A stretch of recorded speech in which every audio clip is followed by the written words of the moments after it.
saddled me with a spineless, needy bitch and two needier brats. Not once did I lie to Regina about what to expect in our union. You're the one that gave her blind hope with your constant interference." Isaiah stilled at his father's outburst. This was the reason Mommy had always been so sad. The reason why no matter how much time she spent making sure they were presentable, fixing her makeup, and changing her outfit before Daddy got home, he always ignored them, preferring his nightly ritual of a drink while reading the paper before retiring to his study for the night. The reason that, no matter how hard Isaiah and Jade tried to be perfect, they would never meet their father's standards. There was a tug on his arm. Isaiah looked down at the chocolate prints Jade's fingers had smeared on his black suit jacket. His father would not approve. It was best to go and clean them off for change, yet Isaiah felt immobile, like his feet were cemented in place. "Can you see if we could live with Mama Ginger and Papa Lou? I promised to pick up all of my toys after playing with them if they say yes, Isaiah." "You are done with Davies fairies, LJ." Papa Lou's voice rang with a fierce decisiveness that scared his grandson. He'd never heard his even-tempered grandfather sound so enraged. "It's probably for the best. Your children need you, and you need to get professional help." Suddenly, Daddy erupted with his special laugh, the bitter one he reserved for the people under this roof, the sound that made his children's stomachs clench whenever they heard the derisive, mocking sound. "That's where you're wrong, Father. The only help I'll be getting is an extra nanny now that Regina did us both a favor. You cut me out of Davies fairies, and I will make sure that you never see your beloved grandchildren again." You...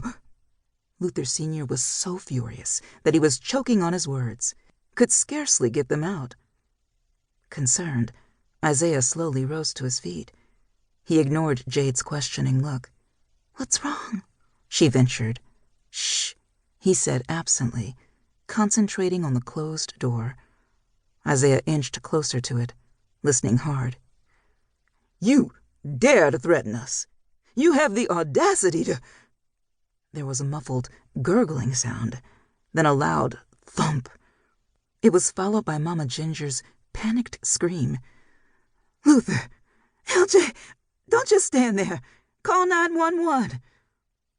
Isaiah threw the door open to the study and stormed in, breaking his father's cardinal rule of no children allowed. Quickly he assessed the situation.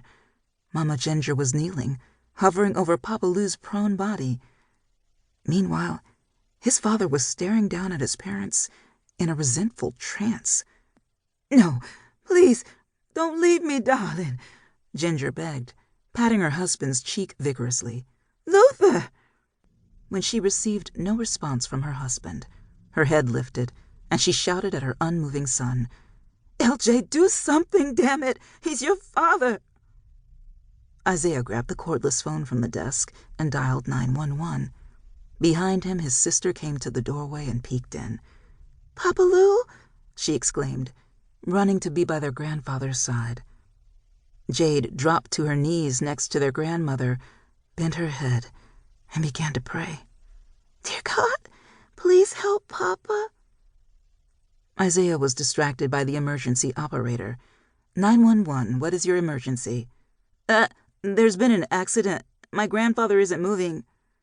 Isaiah's voice quaked as he attempted to answer the dispatcher's questions. His stomach and head hurt, and he was so freaking scared. He thought he'd throw up, but he couldn't. Isaiah had to be brave and strong for Mama Ginger and Jady. Finally, his father moved. He stepped over his father's body and snatched the phone from his son's small hand.